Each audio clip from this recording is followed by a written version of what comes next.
அவ்வளவு எளிதாக இந்த பிரச்சனை எல்லாம் கடந்து சென்று விட மாட்டோம். அரசியலுக்கு வரவங்க யாரும் பெருசா காசு பணம் சேர்த்து வீடெல்லாம் கட்டக்கூடாது, யாரெல்லாம் கார் பணம் எல்லாம் வாங்கக்கூடாதுன்னு சொல்லிட்டு இப்ப ஜீல வந்து மகாராணின்னு ஒரு சீரீஸ் ஒன்று ஓடிட்டு இருக்கோம். அதை நீங்க பாத்தீங்கன்னா உங்களுக்கு அதுல தெரியும். அந்த மாதிரி அரசியலுக்கு வந்த 2 வருஷத்துல சொல்றேன், இந்தியாவிலேயே அண்ணாமலை போல சகல சௌபாக்கியங்களோடு அரசியல் செய்யக்கூடிய அரசியல்வாதி ஒரே ஒரு ஆள் கூட கிடையாதுன்னு. இவர் ஒன்னும் மக்களுக்கு சேவை செய்ய வரல. டெமோக்ரஸியினுடைய 4th பில்லராக இருக்கக்கூடிய இந்த ஊடகத்துறை மக்கள் கிட்ட இருந்து யாரும் சம்பளம் வாங்கலன்னு. நாங்கெல்லாம் வேலை செய்யறோம், எங்களுக்கு சம்பளம் கிடைக்குது. நிறுவனம் ஒரு 100 பேரை வச்சு வேலை கொடுக்குது, அதனால எங்களுக்கு சம்பளம் கிடைக்குது. எங்களை வந்து அடிமைங்கிறது, நாங்க இவங்க கிட்ட காசு வாங்குறோங்கிறது 14 மாநிலங்கள்ல பாரதிய ஜனதா கட்சி ஆட்சியில் இருக்குது. 14 மாநிலங்கள்ல இருக்கக்கூடிய பிஜேபியினுடைய பிரசிடென்ட் இப்படிதான் பேசிட்டு இருக்காங்களா பைத்தியக்கார மாதிரி. நான் சின்ன பையனா இருக்கும்போது எங்க தெருவுல வந்து பாத்தீங்கன்னா கொஞ்சம் பெரிய அண்ணன்களா இருப்பாங்க. அவங்க என்ன பண்ணுவாங்கன்னா, எங்க ஏரியால வந்து கொஞ்சம் மனநலம் பிறழ்ந்த ஒரு நபருக்கும், பிராந்துன்னு சொல்லுவாங்க, கொஞ்சம் பிறழ்ந்த ஒரு நபர் வந்து ஒருத்தர் இருந்தாரு. அவர் என்ன பண்ணுவாங்கன்னா, அவருக்கு வந்து கொஞ்சம் தேன் மிட்டாய் வாங்கி கொடுக்கறது, இல்லைன்னா அந்த குடல் பாக்கெட் வாங்கி கொடுக்கறது, இதெல்லாம் வாங்கி கொடுத்துட்டு என்ன பண்ணுவாங்கன்னா, போற வரவனெல்லாம் கெட்ட வார்த்தையில திட்ட வைப்பாங்க. அந்த மாதிரி இன்னைக்கு அண்ணாமலைக்கு தேவையான எல்லாத்தையும் செஞ்சு கொடுத்துட்டு அந்த பெரிய அண்ணனுக்கு வேண்டாதவர்கள் எல்லாம் வந்து என்ன பண்றதுன்னா அவதூறு பேச சொல்லிட்டு இருக்கிறது. இதை அனுமதிக்க முடியாது, இதை நிச்சயமாக அனுமதிக்க முடியாது. எல்லாரையும் கோபாலபுரம் மீடியான்னு சொல்லிட்டு இருந்தபோது மிக கடுமையாக கட்டுரை எழுதுனது நான் தான். நான் எழுதிய பிறகுதான் அவர் இந்த கோபாலபுரம் மீடியா அப்படின்னு சொல்றதே பொத்திட்டு நிறுத்தினாரு. எல்லா ஸ்டேட்லயும் கவர்மெண்ட் ஃபார்ம் பண்ணிருக்கீங்கல்ல, நீங்க அங்க இருக்கிறவங்களை இப்படித்தான் நீங்க பேசிட்டு இருப்பீங்களா? காங்கிரஸ்க்கு ஃபேவரா இருக்கிறாங்க, பிஜேபிக்கு ஃபேவரா இருக்கிறாங்க, நீங்க இப்படியே தொடர்ந்து பேசுங்க திரு அண்ணாமலை. ஆனா ஒரு நல்ல மனநல மருத்துவரை சந்திங்க, அது உங்களுக்கும் நல்லது, உங்களுடைய குடும்பத்துக்கும் நல்லது, உங்க பார்ட்டிக்கும் ரொம்ப நல்லது. அது அண்ணாமலை ஒரு நேர்காணல் குறித்து தெரிவித்த ஒரு கருத்துக்கு மட்டும் இந்த கண்டனமும் இந்த ஆர்ப்பாட்டமும் இங்கே நடத்தப்படுதா அப்படின்னா அது கிடையாது. அதுக்கு பிறகு அவர் ஒரு விளக்கம் கொடுத்தாரு. விளக்கம் கொடுத்த போது அவர் பேரில் எல்லாரும் ரொம்ப வன்மம் காட்டுறாங்க, அதனால் எல்லாரும் போய் ஒரு நல்ல மனநல மருத்துவரை பார்க்கணும் அப்படின்னாரு. அதோடு மட்டும் ஒரு நிற்கலை, மன்னிப்பு கூந்தலெல்லாம் கேட்க முடியாது அப்படின்ட்டு வர சொன்னார். எங்கேருந்து இந்த ஆணவமும் திமிரும் வருது யோசிச்சு பாருங்க. இந்த ஆணவத்துக்கும் திமிருக்கும் எதிராகத்தான் இந்த ஆர்ப்பாட்டமும் இந்த கண்டனமும் இங்கே நம்ம பதிவு பண்ணிட்டு இருக்கோம். இதை முதல்ல புரிஞ்சுக்கணும். நான் ஒரே ஒரு சம்பவத்தை மட்டும் நான் இங்கே இருக்கிறவங்களுக்கு கொஞ்சம் ஞாபகப்படுத்த விரும்புகிறேன். தஞ்சாவூரில் அந்த மைக்கேல்பட்டி அப்படிங்கிற ஒரு இடத்துல படிச்சுட்டு இருந்த ஒரு குழந்தை விஷம் மருந்தி ஹாஸ்பிட்டலில் அட்மிஷன் ஆயிட்டா. அந்த இஷ்யூ தான் ஒரு மாநில தலைவராக அண்ணாமலை பதவியேற்ற பிறகு முதல் முறையாக கையில் எடுத்து மிகப்பெரிய அளவு இந்தியா முழுவதும் பூதாகரமாக கொண்டு சென்ற ஒரு விஷயம். அந்த வீடியோவை எடுத்த நபர் பேரு முத்துவேல், விஸ்வ இந்து பரிஷத்தினுடைய மாவட்ட செயலாளர். அவர் அந்த வீடியோவை எடுத்து வச்சுக்கிட்டு என்ன பண்ணிட்டு இருந்தார் அப்படின்னா, அந்த மாவட்டத்தில் இருக்கக்கூடிய டயசிஸ்னுடைய அந்த ஃபாதர் கிட்ட கட்ட பஞ்சாயத்து பேசிட்டு இருந்தாரு. 25 லட்சம். அந்த 25 லட்சத்தை கொடுக்கல அப்படிங்கிற காரணத்தினால அந்த பொண்ணு சாகர வர அந்த வீடியோவை அவங்க வெளியிடல. அந்த பொண்ணு செத்த பிறகு நீங்க அந்த வீடியோவை முதல்ல வெளியிட்ட ஆள் யாரு அப்படின்னா தமிழ்நாட்டோட பிஜேபி பிரசிடென்ட் அண்ணாமலை தான். அடுத்த நிமிஷம் இந்தியாவில் இருக்கக்கூடிய மொத்த பிஜேபியினுடைய முக்கியமான பிரமுகர்களும் ஜஸ்டிஸ் ஃபார் லாவண்யா அப்படிங்கிற ஒரு கேம்பெயினை சோசியல் மீடியாவில் கையெடுக்கிறாங்க. நண்பர்களே, நீங்க நம்ப மாட்டீங்க, தமிழ்நாட்டில் எத்தனையோ பிரச்சனைகள் இங்கே நடந்திருக்கு.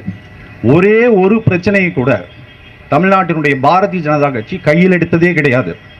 1980 அந்த கட்சி உருவான பிறகு தமிழ்நாட்டினுடைய உயர்நீதிமன்றத்தில் அந்த கட்சி ஒரு வழக்கு தொடுத்தது அப்படின்னா, நீட் தேர்வு சம்பந்தமாக தமிழ்நாடு அரசாங்கம் அமைத்த ராஜன் கமிட்டியை எதிர்த்து அவர்கள் நீதிமன்றத்தை அணுகினார்கள்.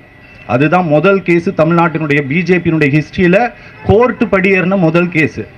இந்தியா முழுவதும் பிரச்சனை. ஏபிவிபி நார்த் ஈஸ்ட் ஸ்டேட்ல எல்லாம் போராட்டம் பண்றாங்க. என்சிபிசிஆர் வந்து இங்க மாநிலத்தில் வந்து ஒரு குழந்தைகள் பாதுகாப்பு ஆணையம் ஒன்று இருக்கு, மாநில உரிமைகள் பாதுகாப்பு ஆணையம் ஒன்று இருக்கு. அந்த ஆணையத்துக்கிட்ட கேட்கல, டிஜிபி கிட்ட விளக்கம் கேட்கல, நேரடியாக என்சிபிசிஆர் இங்க வந்து டிஸ்ட்ரிக்ட் எஸ்பிக்கும் கலெக்டருக்கும் இன்ஸ்ட்ரக்ஷன் கொடுத்து அவங்க வந்து ஒரு ஒரு ஆய்வுக்காக இங்க வராங்க. இது சம்பந்தமா அதே நேஷனல் சைல்டு ரைட்ஸ் ப்ரொடெக்ஷன் கமிஷனுக்கு ஒரு ஆர்டிஐ ஃபைல் பண்ணிட்டு கிட்டத்தட்ட ஒரு 45 நாள் காத்திருந்தோம். இந்த மாதிரி இந்தியா முழுவதும் எத்தனை கம்ப்ளைண்ட்ஸ் உங்களுக்கு வந்திருக்கு, தமிழ்நாட்டிலிருந்து எத்தனை கம்ப்ளைண்ட்ஸ் வந்திருக்குன்னு கேட்கறதுக்காக. நீங்கள் நம்ப மாட்டீங்க, இந்தியாவிலிருந்து ஒரு கம்ப்ளைண்ட் கூட அந்த மாதிரி ஆகலை. கன்வெஷன்னால சூசைட் நடந்ததுன்ட்டு இவங்க முன்னெடுத்த இந்த அவதூறு பிரச்சாரம் இந்தியா முழுவதும் NCPCRனுடைய அஃபீஷியல் ரெக்கார்டில் ஒரே ஒரு சிங்கிள் கம்ப்ளைண்ட் கூட கிடையாது. ஆனால் இவங்க இந்தியா முழுவதும் பிரச்சனை பண்ணாங்க, மத கலவரத்தை உண்டாக்கி இந்த தமிழ்நாட்டை ரத்த காடாக்க வேண்டும் அப்படிங்கிற ஒரே ஒரு நோக்கம் மட்டும்தான். நான் இங்கே சொல்கிறேன், இன்னொரு விஷயம் சொல்கிறேன். இதே வள்ளுவர் கோட்டத்தில் கிருஷ்ணகிரியில் தண்ணி பிடிக்கிற சம்பவத்தில் நடந்த ஒரு இராணுவ வீரன் விவகாரம் சம்பந்தமாக இங்கே ஒரு ப்ரொட்டஸ்ட் நடந்தது. தமிழ்நாட்டோட வரலாற்றில் முதல் முறையாக ஓய்வு பெற்ற இராணுவ வீரர்கள் ஒன்று கூடி ஒரு போராட்டம் பண்ணாங்க அப்படின்னா அது பிஜேபி நடத்தின போராட்டம் தான். திருவண்ணாமலையில் இதே மாதிரி ஒரு கிருஷ்ணகிரியில் திருவண்ணாமலையில் வேலை செய்யக்கூடிய ஒரு இராணுவ வீரன் அவன் பொண்டாட்டி அடிச்சிட்டாங்கன்னு சொல்லிட்டு ஒரு வீடியோ அப்படியே மன்றாடிக்கிட்டு ஒரு வீடியோ ஒன்று போட்டு விட்டான். கடைசியில் அந்த வீடியோ போட்டது யாருன்னா அண்ணாமலை. கடைசியில் பிரச்சனையை விசாரிச்சாதான் தெரியுது, அவன் மனைவி, அவங்க அப்பா, அவன் தம்பி எல்லாரும் சேர்ந்து ஒரு கடையை வாடகைக்கு எடுத்துருக்குறாங்க. வாடகைக்கு விட்டவன் கடையை கொடுன்னு திரும்ப கேட்குறான்.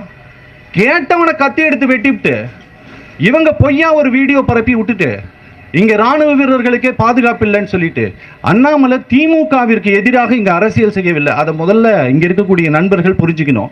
அவர் யாருக்கு எதிராக அரசியல் செய்கிறாரு அப்படின்னா இந்த ஸ்டேட்டுக்கு எதிராக அரசியல் செய்கிறாரு, இந்த ஸ்டேட்டினுடைய அமைதிக்கு எதிராக அரசியல் செய்கிறார். இதை முதல்ல நம்ம புரிஞ்சுக்கணும். இதை புரிஞ்சிக்காம அவர் எனக்கு எதிராக எல்லாம் வன்மம் காட்டுறாங்க, எல்லாத்தையும் வெங்காயத்தை உரிப்பேன், நாங்கள் உங்கள் முகத்திரையை உரிப்போம், அண்ணாமலை நாங்கள் உங்கள் முகத்திரையை உரிப்போம், அவ்வளோ எளிதாக இந்த பிரச்சனையெல்லாம் கடந்து சென்று விட மாட்டோம். அரசியலுக்கு வரவங்க யாரும் பெருசாக காசு பணம் சேர்த்து வீடெல்லாம் கட்டக்கூடாது, யாரெல்லாம் காரு பணம்லாம் வாங்கக்கூடாதுன்னு சொல்லிட்டு இப்போ ஜீல மகாராணின்னு ஒரு சீரீஸ் ஒன்று ஓடிட்டுருக்கோம். அதை நீங்கள் பார்த்தீங்கன்னா உங்களுக்கு அதில் தெரியும். அந்த மாதிரி அரசியலுக்கு வந்த 2 வருஷத்தில் சொல்கிறேன், இந்தியாவிலேயே அண்ணாமலை போல சகல சௌபாக்கியங்களோடு அரசியல் செய்யக்கூடிய அரசியல்வாதி ஒரே ஒரு ஆள் கூட கிடையாதுன்னு. இவர் ஒன்றும் மக்களுக்கு சேவை செய்ய வரல. டெமோக்ரஸியினுடைய 4th பில்லராக இருக்கக்கூடிய இந்த ஊடகத்துறை மக்கள்கிட்ட இருந்து யாரும் சம்பளம் வாங்கலைன்னு. நாங்கள்லாம் வேலை செய்கிறோம், எங்களுக்கு சம்பளம் கிடைக்குது. நிறுவனம் ஒரு 100 பேரை வச்சு வேலை கொடுக்குது, அதனால் எங்களுக்கு சம்பளம் கிடைக்குது. எங்களை அடிமைங்கிறது, நாங்கள் இவங்ககிட்ட காசு வாங்குறோங்கிறது 14 மாநிலங்களில் பாரதிய ஜனதா கட்சி ஆட்சியில் இருக்குது. 14 மாநிலங்களில் இருக்கக்கூடிய பிஜேபியினுடைய பிரசிடென்ட் இப்படி தான் பேசிட்டு இருக்காங்களா பைத்தியக்கார மாதிரி?